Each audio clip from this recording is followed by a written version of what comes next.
Well, we continue our coverage of the Carolina forest wildfire as fire crews work to contain hot spots near homes. Our Stephen Schlink joins us now live from Carolina Forest. Stephen, you got to speak with one of the folks leading that firefight and some of the efforts to contain the fire. They say this has really something to do with the hoses behind you. Do explain. Well, you know, Rachel, crews tell me they're using these hoses you see here behind me to help keep the perimeter around this wildfire wet. They're saying the hope is by keeping the perimeter wet, it'll keep the fire from spreading. Now, I want to take a moment and step behind the camera here and zoom in. You see that dirt path right there. Crews spent some time on that path earlier this afternoon. Once again, getting those hoses set in place to keep the perimeter of the fire wet. They say it's these efforts. These efforts are the reason why they're asking you, the community, to stay away.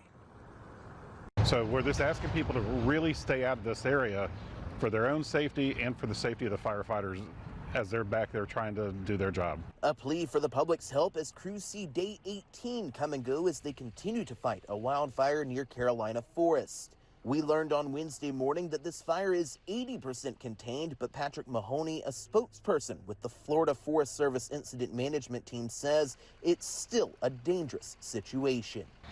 There's still hot spots back there, and some of those hot spots are burning 2 to 3 feet underground. And if they step in it, they're stepping in fire.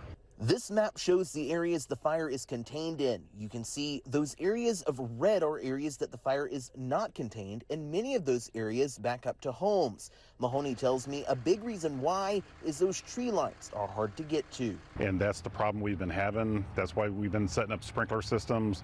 That's why we've been dragging hoses in and just turning the water on, trying to flood it out. Crews were setting water hoses as our cameras rolled on Wednesday. Another tool that's being used is mastication, where 10 feet into the tree line, crews build a 30-foot buffer, all aimed at keeping that fire from spreading. When it hits that break, then the fire dies down, and the fire department will be able to catch it before it gets any further. Mahoney says his team will pack up and head back to Florida on Thursday, leaving the South Carolina Forestry Commission back in command. Mahoney says, though, the question still remains of how much longer this fire could take to put out. I'm not going to put a timeline on it because we don't know that.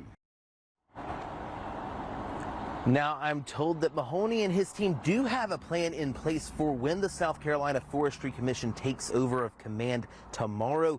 Rachel and Eric, he tells me he does have confidence that crews will get this fire struck down as fast as they can, but he says as for how soon that could be, we really just don't know. Live in Carolina Forest, Stephen Schlink, WNBF News.